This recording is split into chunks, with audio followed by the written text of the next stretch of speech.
2008 World Champions of Baseball. The Philadelphia Eagles are Super Bowl champions. Eagles fans everywhere, this is for you. Now entering the game for Philly Pressbox Radio, Bill Furman and Jim Chet Chesko. It's Wednesday, January 22nd, 2025. Welcome to the Philly Pressbox Radio Roundtable, brought to you by the Irish Rover Station House in Langhorne, PA, Cavs, Philly Tailgates, and the STT Sports Network. I'm Bill Furman. I'll be your host tonight, along with my partner, Jim Chet Chesko. And Chet, the Eagles continue to take care of their business, advance to the NFC Championship. It's at the link. It runs through Philly. Ohio State is the national champions in the first 12-team college football tournament. The Flyers have gotten 11 of the last 12 possible points to stay in the playoff hunt. The Sixers, well, they stink. They just stink. We're not even going to talk about them. We're just putting it up there so people still know we know they stink. And we have other good news in former Philly closer Billy Wagner will be joining Dick Allen and Dave Parker in the class of 2025 of the Baseball Hall of Fame. We are loaded with plenty to talk about in Philly sports. Yeah, the big news, of course, the Eagles preparing to host another conference championship game. They've done that quite a bit over the years, but the first time against a division rival since way back in 1980, I guess, against the Cowboys in the 1980 postseason. And we know how that went. About the Eagles. We know how that went. Yeah, we do. We're going to talk plenty about that. And whatever else we can squeeze in over the next hour, Bill. Absolutely. And we have a couple great guests tonight to talk all things Philly sports at Inquirer.com and 94 WIP host and author. He keeps writing good books, too. Mike Sielski and basketball book author Brad Huebner, both making return visits to Philly Pressbox Radio. Yeah, guest number one is waiting patiently. So let's get it started. Let's get to it. Welcome, Mike Sielski, back to Philly Pressbox Radio. Mike, welcome. Bill, Chet, it's always a pleasure. Thanks for having me on. Great to see you, Mike. It has been a while, and we have a lot to catch up on. One new book coming out, another one in the works, a new partner on your Saturday morning WIP show since we last talked to you, and the ever-changing Philadelphia sports scene. Let's start with the obvious, Mike. And no, I'm not talking about your book. We will get to that very soon, I promise you. Magic in the Air, the title. Let's talk about the Eagles, who are, as we said, hosting an NFC Championship game this Sunday. Mike, what was most impressive about last Sunday's 28-22 win over the Rams? I mean, I think the things that have been most impressive about the team the entire season, the running game and the defense. And the fact, in particular with the running game, that everybody in the building can know that Saquon Barkley is getting the ball and nobody seems to be able to stop him.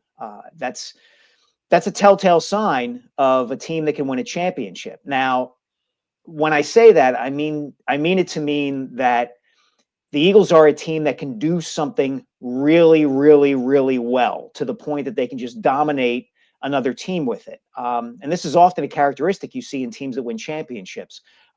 Usually in the modern NFL, it's a quarterback who allows the passing game to be explosive and create big plays. Sometimes it's something else. You think of the 07 Giants, for instance, that ended the Patriots' undefeated season. They had a pass rush that was just unblockable by the end of that season. And in this case with the Eagles, it's their running game. You know, there hasn't been anybody really who has slowed down Saquon Barkley all season. You combine that with the level of defense that the Eagles are playing. And as I wrote in a column today, guys, for the Inquirer, I think what you're seeing is kind of a hearkening back to the 2013-14 Seattle Seahawks that really won with a running game and an outstanding defense. Well, Mike, if we've played Washington twice, took care of them handily the first time. Jalen Hurts got hurt the second game, and it still went all the way down to the last play of the game for Washington to win that game. Certainly a game the Eagles did not play well, and Jay Daniels did play well. What do you see this week? What are your expectations? I'm thinking a lot of load in the box and a lot of trying to figure out how to stop Saquon Barkley. Yeah, from the Commanders' defensive side of things, I think it's what we've seen from teams all season. They're going to do everything they can to dare Jalen Hurts to beat them through the air. And it's going to be harder this week because Hurts is injured, right? He's got the knee issue. He's still coming off of a concussion, which I think people forget about, but is still in all likelihood a factor and affecting him in how he plays. And on the flip side, I got to be honest, guys. If I were an Eagles coach, Jaden Daniels would scare the bejesus out of me. I think we make a lot in sports sometimes of teams that get turned around for various reasons. The New England Patriots become the model organization in the NFL, and the Cleveland Cavaliers go on a run where they're kind of a mini dynasty, where they're making the playoffs every year and actually winning a championship. And the San Antonio Spurs become a model franchise in the NBA. Often it just comes down to one great player as a culture setter, whether you're talking about Tom Brady, Tim Duncan, LeBron James, or to a lesser degree, in this case, this season, Jaden Daniels. I mean, the Commanders made a lot of changes, brought in a new coaching staff. They had an excellent coaching staff. Cliff Kingsbury's an excellent play caller. Dan Quinn is a fine head coach. But the bottom line is they're here because of Jaden Daniels. He's that good. And if I were the Eagles, I'd be scared by him because all it takes is one great quarterback to beat you. Yeah, I'm a little scared of Jaden Daniels. I'm also a little scared of Jake Elliott. He did kick 3 field goals on Sunday, but missed a couple of extra points. That's been a problem for him of late. Should we be concerned about the kicker? Oh, you can be concerned all you want, Chet. I just don't know what you're going to do about it. Yeah, he's not going anywhere. He's not going anywhere.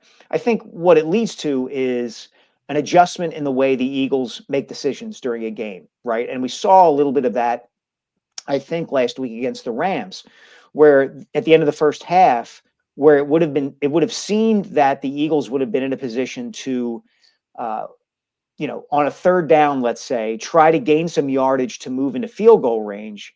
You had 3 big factors at play. Number one, the weather. Obviously, it was starting to snow and it was already windy, so it would have made it difficult for any kicker to make a field goal. But I also think you saw that Nick Sirianni and Kellen Moore didn't have a whole lot of confidence in either Jalen Hurts or Jake Elliott. So they allowed the time to kind of bleed away and go into halftime without even trying a field goal. And I think 3 or 4 years ago, that would have been a different situation. So is it a concern? It absolutely is. But as I said, other than kind of adjusting their decision-making to accommodate for the fact that Jake is less than reliable at this point, I'm not sure what the Eagles can do about it. Hey, Mike, I'm not a betting man as far as betting on football games. Saquon Barkley's line or over-under for this week is plus 130.5 yards rushing. Wow. A line I think that's never even been heard of before. Yeah, I mean, this season has never been heard of before, though, Bill. I mean, you can look at Eric Dickerson back in 1984 as something comparable. But, the game has changed so much in the intervening years, and it's become so much more accommodating of the passing game because generally quarterbacks are the superstars of their teams. They're the guys who move merchandise. They're the guys who sell shampoo and insurance, and they're the stars. And Saquon and the way the Eagles have played this season have cut against all of that. And the idea that you could have a running back in today's day and age have the kind of season that Barkley has had is just remarkable. And you're right, 130 yards plus doesn't seem like a whole lot for Saquon. I think if he were to have that Sunday, people might look at it and say, well, at least the Commanders kind of sort of kept him in check.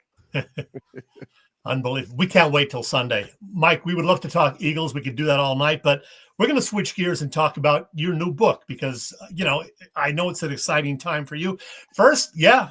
I'm going to mention first, though, that 3 years after the release of The Rise, I finally got around to reading it this past month, and it's not breaking news. This guy can write, folks. It's just a terrific book. So, and by the way, Thanks, Chet. 5 years this Sunday that Kobe died.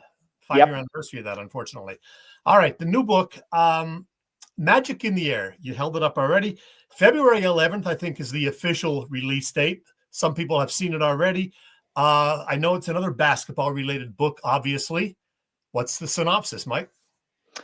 Well, that's a great question, Chet. I basically boiled down, the book is the history of basketball and a perspective on the history of American culture through the prism of the slam dunk. I got this idea that I wanted to try to tell a story of a sport and in a way of America through a different kind of prism. I was inspired by my friend Tyler Kepner, who has covered baseball for a long, long time for the New York Times and The Athletic.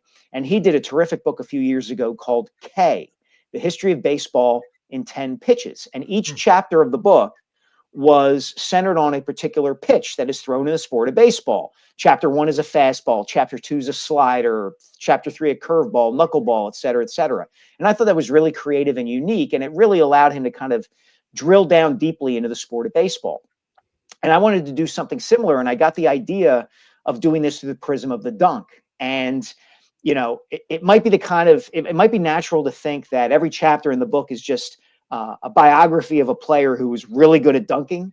But the fact is that if you look at the development of the dunk from the time players first started doing it or even conceiving of it to the present day, you can really trace basketball's rise in popularity and its place in American society through this, right? Like, just as one example, when was basketball at its most popular in this country?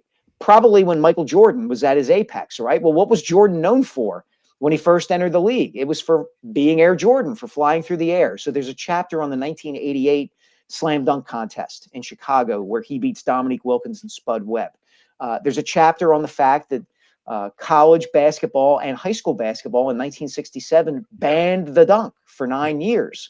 Why did they do that? Well, it was 1967. You're in the midst of the civil rights movement, and you have these people who kind of are overseeing basketball who don't want the sport to change, who see the influx of black players and see the way the sport is moving above the rim, and they want to make sure there's a balance, quote unquote, to the sport. So I hope the book surprises people. I don't want people to go into it thinking, oh, you know, it's just a bunch of highlight reels on paper. Like there's deeper stuff to it. And I really had a lot of fun researching and writing it. Oh, it sounds really neat.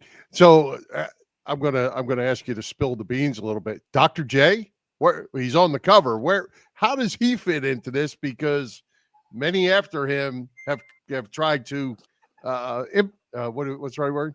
Emulate him. That's it. That's what I was looking for. Yeah. Bill's tired today. Bill's tired. No worries, Bill. We all are. Yeah, that chapter, Bill, the Dr. J chapter, is really kind of the centerpiece of the book, I think. You mentioned he is on the cover, and the chapter on him is not just a biography of Dr. J kind of condensed into one chapter. It's a reminder of the fact that when he joined the Sixers, it was almost like he was getting revealed to the full country. The casual basketball fan. You know, he had played collegiately at UMass, and not too many people had heard of him then because UMass wasn't a great basketball program at the time. And then he, of course, played in the ABA, where if you were a basketball junkie or a New York Nets fan, you knew who he was. But otherwise, he was kind of like Bigfoot. He was almost like this legend of this guy who could fly through the air playing basketball. But the casual basketball fan might not have known anything about him. And it wasn't until he joined the Sixers that his game got opened up to the entire country and to the entire world. So I had a lot of fun kind of exploring that concept. And I got an interview with Julius, and I can tell you that he cursed during our interview, which I was very proud of, that I got Dr. J to curse. And without giving it away. Was it at you? No, it was not at me. And I don't want to give away why he cursed, but it had to do with a narrative, a story that gets told often about the rise of the NBA and its popularity and his lack of role in that. I'll just say that he kind of resents his lack of recognition in making the NBA very, very popular. And I will share this one really cool story. I found out that when he was in high school, the summer after he graduated from high school, on Roosevelt, in the town of Roosevelt on Long Island, he played in a pickup game in the summer of 1968 and dunked on a mysterious guy named Bob. Well, it turned out Bob was Bob Beamon, who a couple of months later set the world record in the long jump at the 1968 Summer Olympics, a record that lasted 23 years. So it was really cool to kind of uncover that anecdote that Dr. J dunked on an Olympian when he was just a teenager. That's cool. Well, Mike, not only do Billy Idol and Joan Jett have a big tour coming up, so do you, a pretty extensive book tour. You're going to be a busy guy next month. I am. I start on February 10th. Going to be in Doylestown at the bookstore there with the great Ray Dittinger. Going to be stopping by Richboro with Tom McCarthy. We're going to be at the Northampton Township Library on Wednesday, February 12th. I've got a night with Phil Martelli in Wayne, Pennsylvania. I'm heading up to Frenchtown. Going to be in Montgomeryville. I'm going to be all over the place. So if you follow me on Twitter or if you follow me on Facebook, you'll be able to see the tour, to see the dates and times. So I would love to see, as many folks as possible come out. That was part of the reason I arranged to get all these amazing guests with me: Phil Martelli, Tom McCarthy, Ray Dittinger, Dana O'Neill, because I figured nobody would just want to hear me. If I could stack the deck, there was a better chance that people would actually come out to hear what I had to say about the book. Awesome. Hey, one final question about the book. Do we have Will Chamberlain in there? The longest chapter in the book is about Wilt Chamberlain and Bill Russell, and it's titled 1955, which is the year that both of those guys really entered the national consciousness. Wilt as a absolute phenom at Overbrook High School in Philadelphia. Bill Russell, before he even got to the Celtics, as a junior phenom at the University of San Francisco, who beat my LaSalle Explorers that year for the national championship, upset Tom Gola, and kind of kick-started their run where they went undefeated over 55 games. I think it was a 55, 56 game winning streak. And Russell was at the center of that. All right. Again, the book is Magic in the Air Everywhere, February 11th. Hey, Mike, I want to mention, I really enjoy listening to you and Rob Ellis on Saturday mornings on 94 WIP. Bill and I have been doing this together for nearly 11 years, and we just hope that someday we can make it sound as smooth as you and Rob do after just 6 or 7 months together. Right. That's very kind of you to say, Chet. I give all the credit to that, for that chemistry, to Rob and my previous partner, Glenn Macnow. I mean, I'm a talk radio rookie. I've only been at this a couple of years, and both Glenn and Rob have made my adjustment to that medium incredibly easy, incredibly enjoyable. I've been very blessed to be with those two guys. I love the branding and the quality of the show that we do on Saturdays from 10 to 1 on WIP. It's different from everything else that's on that station, and we want to keep it that way, keep that tone, keep that content, keep that humor and intelligence. And I appreciate you saying that, Chet. Thanks. Hey, can I add one thing? I'm so thrilled that you guys have kept the What We're Watching segment that Ray and Glenn did, since years ago. And, then you and Glenn, and now you and Rob. And I have actually a What We're Watching tip for you. Okay. I saw just the other day the movie September 5th. And I've been dying to see this. All right. And for people who don't know, it's about the 1972 Munich Olympics hostage tragedy, told from the perspective of the ABC sports team that covered it. Peter Sarsgaard as Ruhnowledge. I highly recommend it. I've been wanting to see it since it came out. And I will tell you, I won't give it away because I want people to listen, but I have a movie that I've just seen that I'm going to talk about for What We're Watching this coming Saturday. And it was outstanding. I'm going to highly recommend it. But you have to listen on Saturday morning to find out what it was. I'll be listening. There you go. Mike, before we let you go, let's run through them signings one more time real quick. So we can, anybody. Yeah, sure. So Monday, February 10th, which could be the day after the Eagles have won or lost the Super Bowl, at Doylestown Bookshop at 6 p.m. with Ray Dittinger. Then Tuesday, February 11th at Main Point Books in Wayne, Pennsylvania at 6:30. I'll be in conversation with Phil Martelli.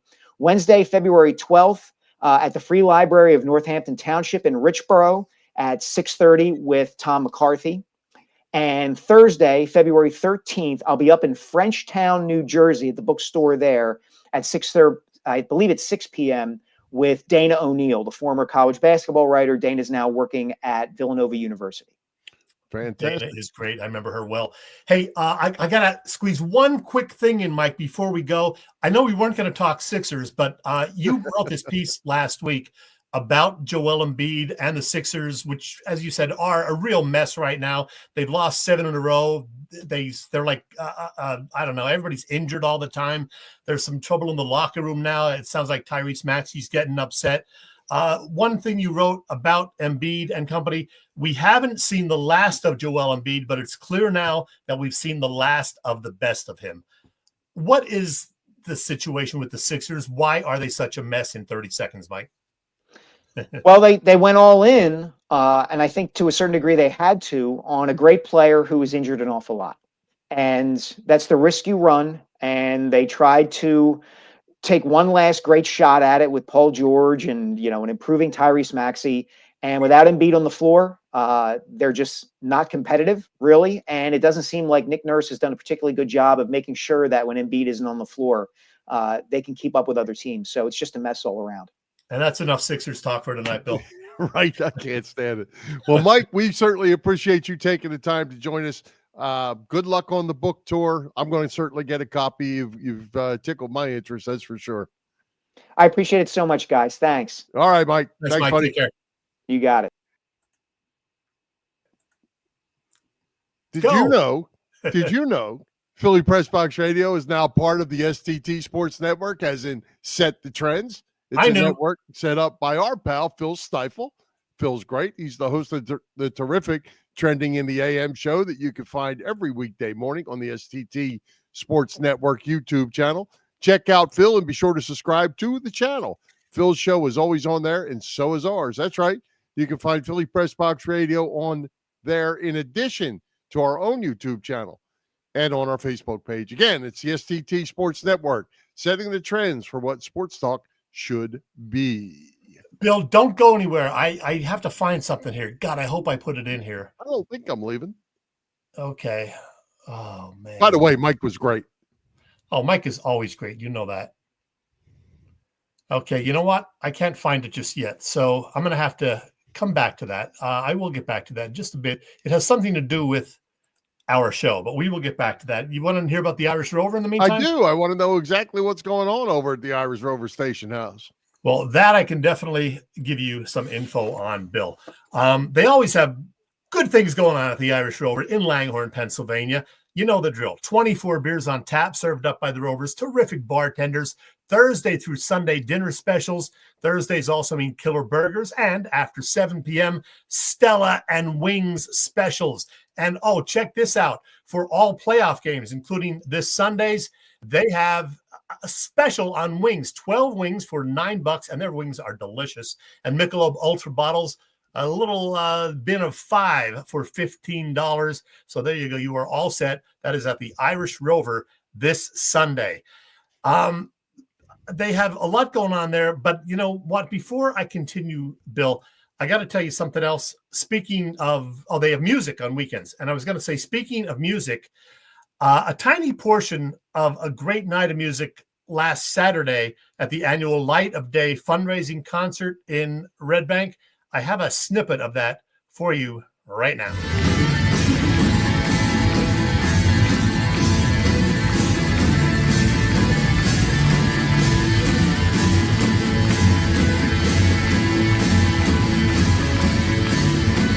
Hey everybody, it's Willie Nile here, and you're listening to Chet and Bill on Philly Pressbox Radio. You lucky people.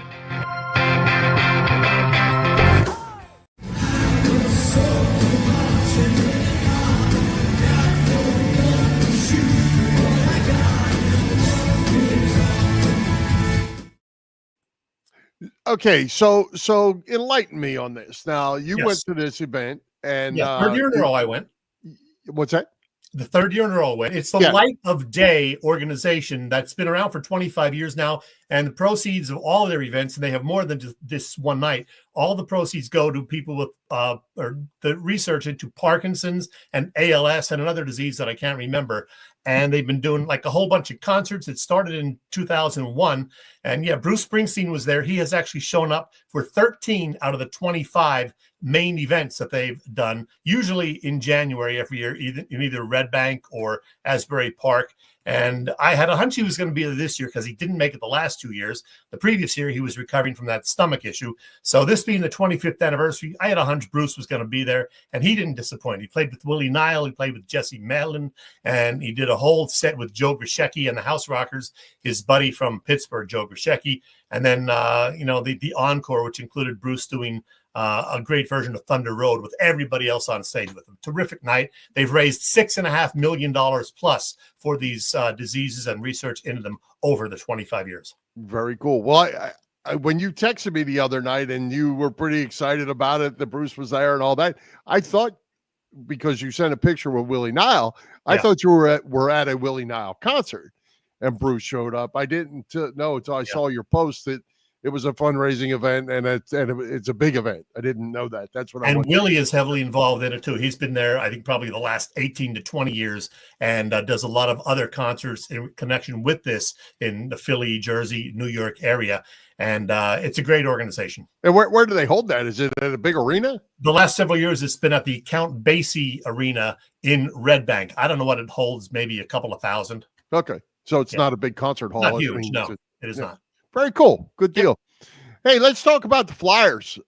Continue to play good hockey. They got another win last night, 11 out of their last 12 possible points. Rangers on Thursday night coming up, and they are playing maybe even a little better hockey than the Flyers, if that's possible. I caught the last couple of minutes of Tuesday night's overtime win over the Red Wings. Pretty impressive. Ersson, very good in goal once again. I think he's won his last 5 starts. They haven't had a regulation loss since January 9th. And all of a sudden they are back within, I think, 2 or 3 points. I think 2 points of a wild card playoff spot. Yeah. And, Bill, with football season winding down and the Sixers stinking it up big time, I'm going to be watching more Flyers hockey than ever probably over the next couple of months. Well, I'll tell you, the Flyers are good when they are playing disciplined hockey. Where they been hurting themselves is late penalties and things like that. They've cut back on that. Travis Konechny is becoming a star in this league. He's now on pace for 100 points. That hasn't happened around here in a long time.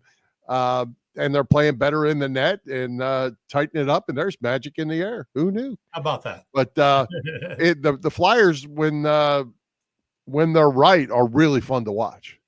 Yeah, and they've been playing well. I mean, when they do tighten up the defense, they could be really, really good. And, they may sneak into the playoffs. Who knows, Bill? But they teased us last year. Let's hope it doesn't fall apart in the latter part of the season like it did a year ago. Yeah, but, there's one thing about hockey, Chet, that I really like is because of the 2 point, 1 point, no point deal, you can quickly move up or quickly move out. Every game is kind of important. And there's like 6 teams that are all within that wild card spot right now, or 6 or maybe even 8 teams. And I think the last place team is only 9 points out. So you win, if that team wins 4 or 5 in a row, they're back in the mix too. So it's fun. I think the regular season of hockey is a lot of fun. And as you said, a couple of big road games coming up later this week, Thursday and Friday. They'll be in the New York area. The Rangers and then the Islanders, both of those teams actually behind the Flyers in the standings right now, which is somewhat surprising, especially in the case of the Rangers. Yeah, absolutely. And the Rangers are playing good. So it's going to be a good one. And Flyers need to keep winning. Hey, let's move on to baseball. The Hall of Fame class of 2025 has been announced. Former Philly closer Billy Wagner has been selected in his final year of eligibility. It took him all 10, but he got there. He'll be joined by Ichiro Suzuki, CC Sabathia, Dick Allen, Dave Parker. Chase Utley finished with 39.8% of the votes. Chet, Jimmy Rollins, 18% of the votes. You need 75 to get in. And as a side note, Bobby Abreu got more votes than Jimmy Rollins. That's Bobby Abreu is a little bit underrated, I think, overall, but probably not more than Jimmy Rollins. All right, there's the results, the top 9 in the voting anyway. Yeah, congrats to Ichiro, CC, and, of course, Billy Wagner, who are joining Dick Allen and Dave Parker. Utley getting just under 40% is not bad, actually, considering it's just his second year on the ballot, and it's an increase of 11 percentage points from last year when he got 29% in his first year. Yeah, not looking good for J-Roll. He doesn't even show up in the top 9. By the way, another thing that kind of bugged me, Bill, Ichiro got 99.7% of the ballots he was on. There was one goofy voter who said, Ichiro, no, not yet. Not your first year, pal. Shame on the voter. One voter. Yeah. And I saw something there on Twitter, X, whatever we call it today, calling out, like, who's the guy? Yeah. We want to know who that guy is. We want to know. Hey, one other thing. I was in Philadelphia yesterday morning for something. I had an appointment in South Philly, and I actually drove past this. the Dick Allen mural that went up last year. And it's pretty cool on South Broad Street. And it's like a whole big ass wall and looks really nice. So congrats to Dick Allen in advance of the July, I believe it is, induction ceremony. Wish he was alive to be there for it. Yeah, me too. And, long overdue. Same with Billy Wagner taking 10 years. You wonder how many games did he win over the last 9 years to make him get 82% of the votes this year that he couldn't get in to begin with, But it'll be interesting too, I think, to go back on Utley for just a second and his 39.8%. I saw a list of next year's first timers. Uh-huh. None. There's no one on that list that I would vote for. Really? Yeah. It's about as weak of a class, I think, from a Hall of Fame standpoint as you're going to see. So some of these guys like Utley and Andrew Jones and some of them that are, kind of up on the upper end, they're going to have a real chance next year, I think, to make it. Interesting. All right. Yep. I'm still looking for that picture that I wanted to post, but I'll find it eventually.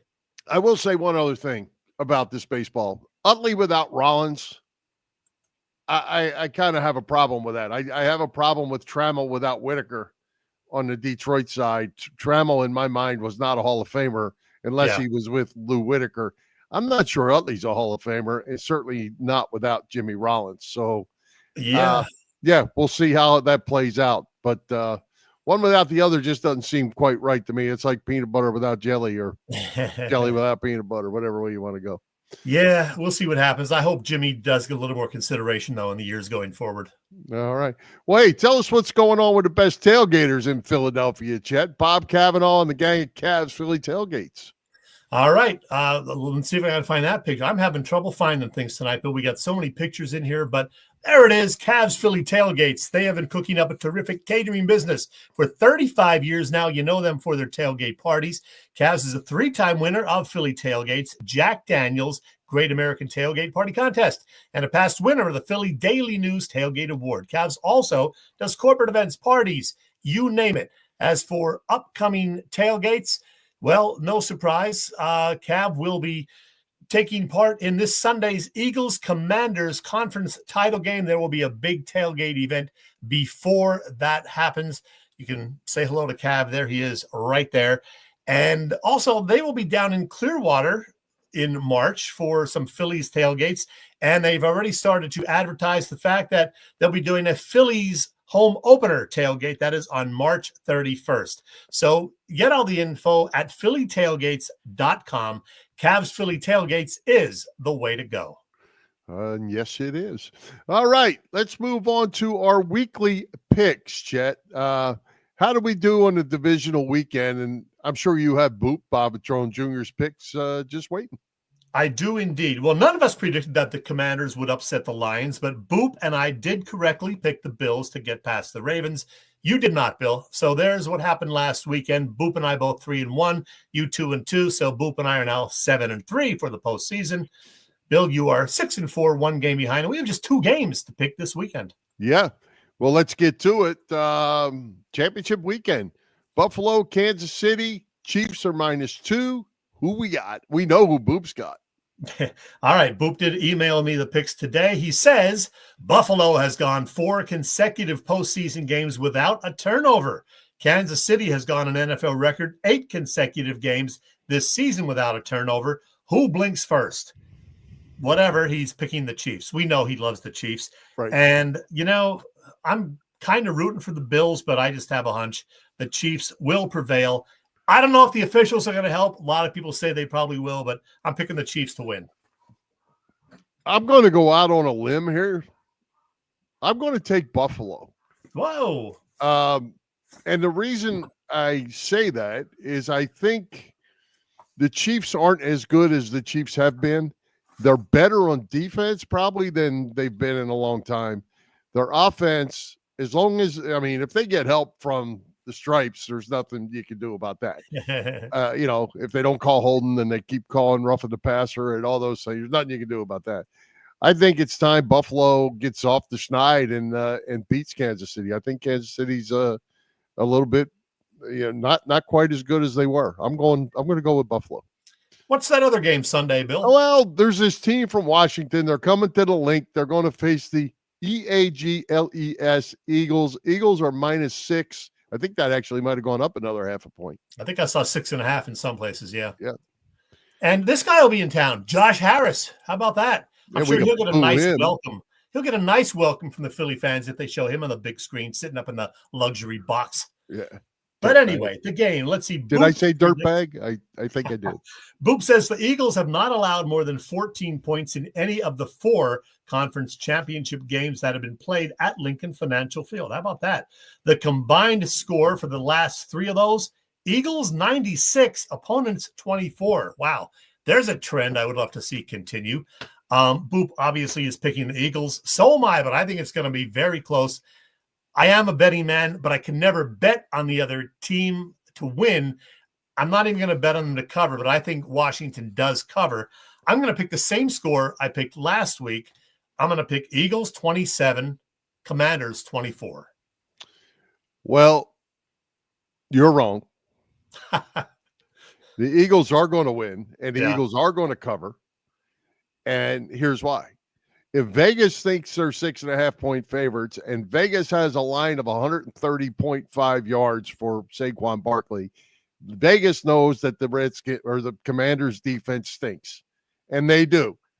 Even though the Lions couldn't stop them, they couldn't stop the Lions either. I think the Eagles offense has a big day. The defense is going to come up with the turnovers, make the plays. Eagles are going to win this thing by 10 points. Wow. Interesting. Okay. I hope you're right. Bank it. Book it. Speaking of Boop, by the way, a reminder to check Boop's website where you can get the daily listings of TV sports of interest and all sorts of other fun stuff. The website in question is boopstats.com. All right. Anything else you want to talk about the Eagles game before we move on? Was there anything that struck you? And I'll throw one thing out at you before I give you a chance. The offensive line, great on the run, not so great on the pass. Jalen Hurts taking a lot of heat for holding the ball too long, but you know what? If nobody's open, you can't throw him the ball, or you don't want to throw him the ball. And the offensive line seems to struggle against the blitz a good bit. And when Jalen loses that mobility, because one, it was slippery and icy, and because he had a bum knee, we end up giving up 7 sacks. I wasn't happy about that. Yeah, that was one concern for sure. And the other concern right now is Jalen's health. We know he's got some sort of knee issue. They haven't exactly said exactly what the issue is, but he was clearly limping, entering the locker room after Sunday. He did say today he'll definitely be there. He went through a walkthrough today. We'll get another update, I'm sure, tomorrow, and then another one Friday. But he's going to play, but you just wonder how much that's going to limit his mobility. And, the Commanders are going to, probably key on that in addition to trying to stop Saquon Barkley. So his health and that of Quinyon Mitchell, the rookie DB, are a couple of things I'm worried about, plus Jake Elliott. Yeah, well, Denny wants to just throw the ball out of bounds. So we just throw 7 more incompletions out of bounds. What do you make of that? Is Denny with us or what? Or is he just not liking Hurts? He's not a big Hurts fan, but sometimes you do want to throw it out of bounds rather than take a sack. And if there's nobody open, you're going to have to make that decision. Do you take the sack? You throw it out of bounds. And, if you can get away from one of the would-be tacklers and throw it out of bounds, that would be the obvious choice. Sometimes you're not left with that choice and you're just going to get sacked, and that's the way it is. That's right. And sometimes you get a bad play call. It's just a bad situation, like on that third down play when they shouldn't have done that. Let's move on, but we got a guest waiting in the Let's waiting do room. it. Let's welcome Brad Huebner. I knew I get it right this time. Huebner back to Philly Pressbox Radio to talk some hoops. Brad, welcome back. We can't hear you, but we can't hear you, Brad.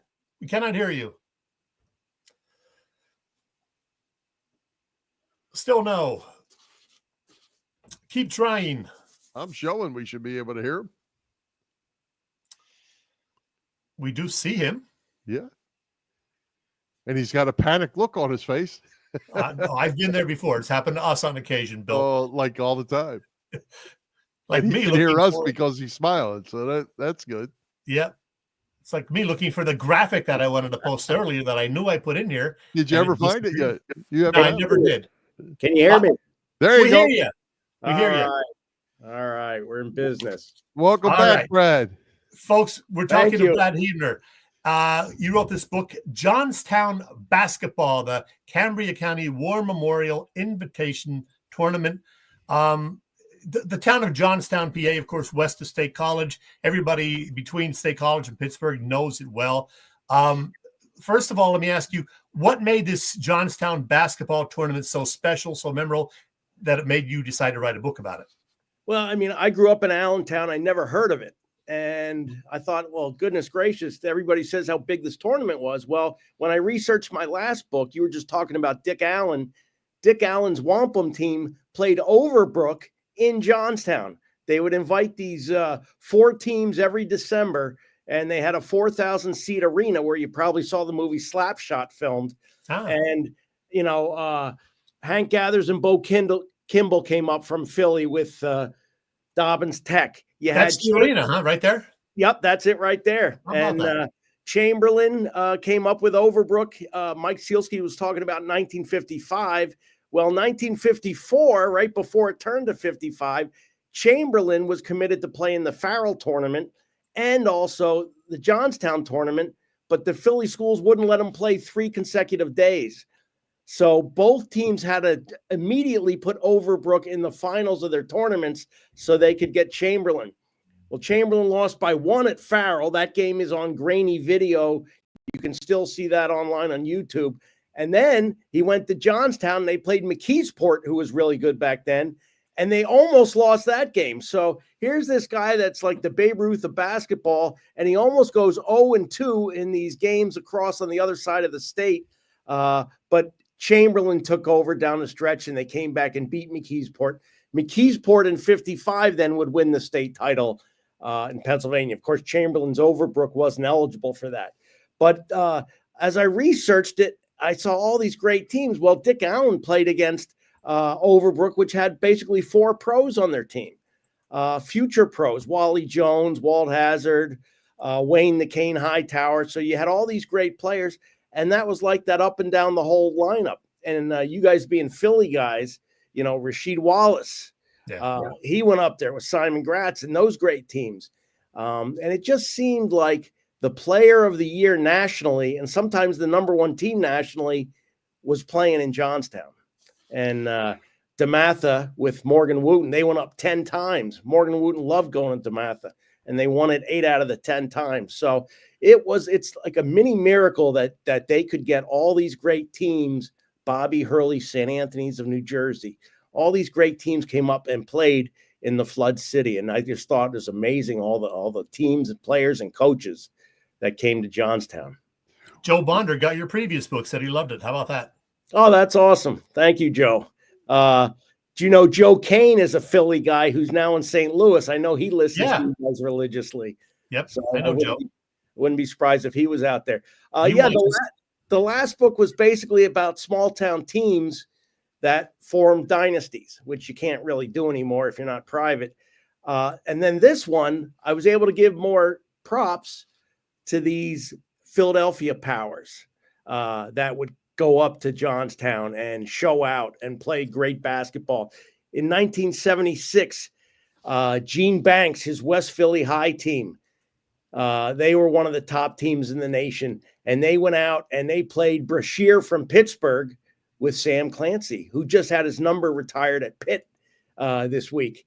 So that, they said, was the greatest game in tournament history, and it went down to the wire. And in my book, I did a little more research on that. The next year, Clancy was at Pitt, Banks was at Duke, and Clancy went down, and it went down to the wire again. And this time, Clancy made the game-winning shot to sort of beat Banks then in the payback game. And Banks wrote a really nice forward for my book as well.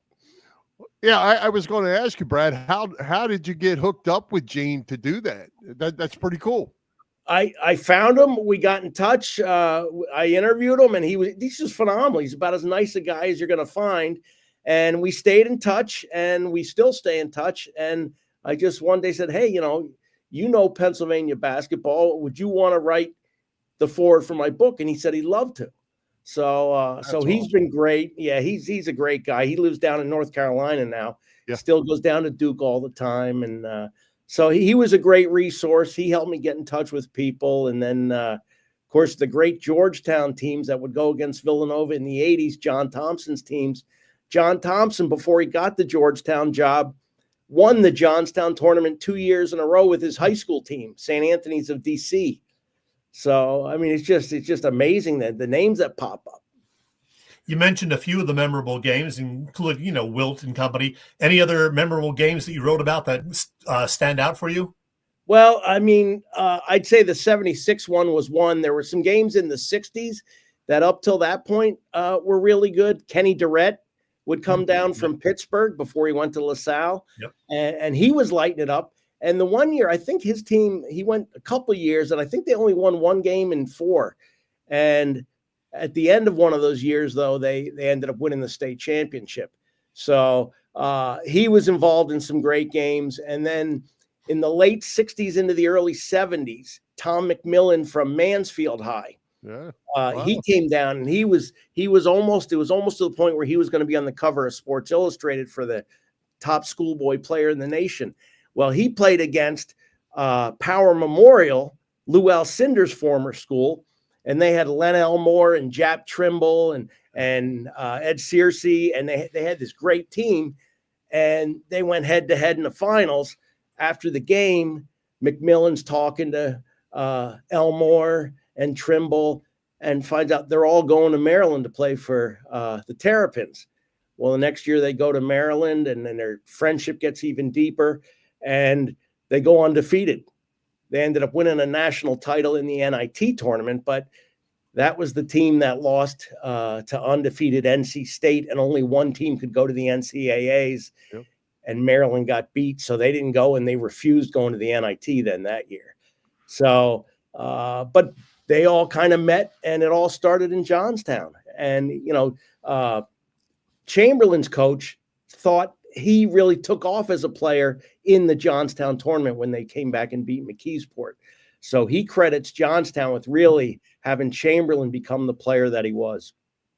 So, Brad, did it become a national invitational type tournament? You're talking about guys coming from New York and all that. I really thought this was going to be more like a Pennsylvania thing, but it sounds like it was huge. It was a national thing. Much more. And I think they had 9 different states were represented. Tournament ran from 49 to 94. And then what happened at the end, they had to compete with tournaments in Vegas, Hawaii, couple in Florida, Erie, Pennsylvania. So it sort of died out at 94. But it all started when some local Johnstown guys thought, well, I wonder how our basketball players would do against elite competition. And that was kind of the premise. And this is at the time the Big 33 game was doing stuff like that. Sonny Vaccaro started up his Dapper Dan All-Star tournament in the 60s. And the Little League World Series in Williamsport was bringing teams from all over the world to test themselves to Williamsport. So I think Johnstown sort of fit in with that. I did the research on, what was his name here? Charles Kunkel was one of the first organizers. He played sports at Duke University. He was such a good golfer and it was easier to qualify back then. He made it into the Masters and competed in the Masters. To this day, he has the worst score in history. He still has that record. It's a distinction. But what's that? Brad, this ended in 1994. Are there any similar tournaments to what we had in Johnstown anywhere in Pennsylvania or beyond these days? Like I said, Erie runs one. They have one. And one of the things that helped them stay alive was they got corporate sponsorship. Mm-hmm. And that was one thing Johnstown struggled with. Johnstown one year did get sponsored by a local fast food restaurant. But it was hard to keep doing it every year. And then I was talking to the sports editor from the Johnstown Tribune, and he said, it was just tough because we would have 27 other Christmas tournaments about the same time just in our area. So it was harder to get people to come to ours, specifically when their kids playing somewhere else. But initially this tournament was called the nation's first and Pennsylvania's finest. So they were sort of like the forerunners of these big elite tournaments where you bring teams in. Wally Jones talked about taking a train from Philly up to Johnstown to play in it. You had Baltimore Dunbar, that 82 team that was the greatest team ever. They came up and played. So I talked to Jim Calhoun. He was there recruiting Reggie Lewis for Northeastern at the time. And Reggie Lewis was a sub on that Dunbar team. Well, Reggie Lewis has to come in off the bench and ends up being the MVP of the tournament.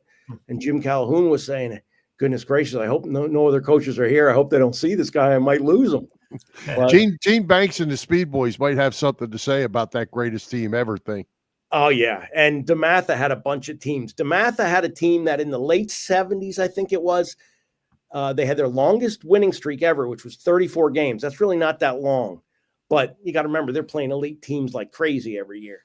Well, they came up and they got beat by Beaver Falls High School from Pittsburgh area, Joe Namath's high school. No, Joe Namath wasn't playing there then. But Beaver Falls beat them the day after Beaver Falls had already beaten Farrell in another game.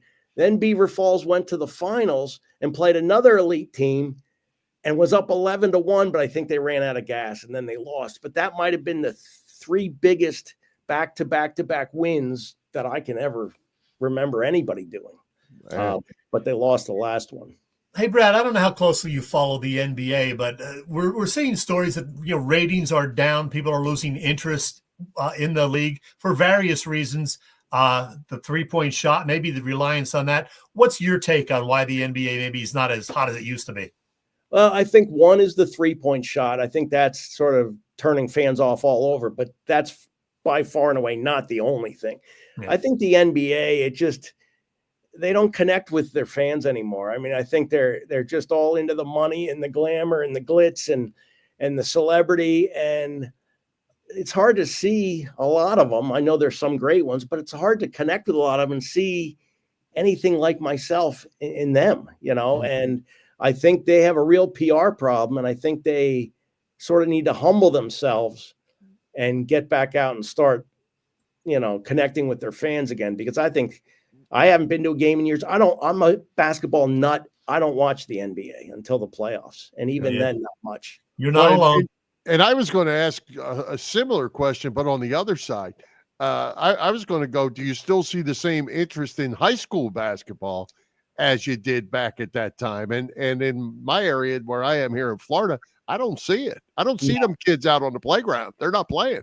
No, I grew up in the 80s, and the arenas were always full. I mean, you had 4,000 high school seat arenas full for the playoff games and everything.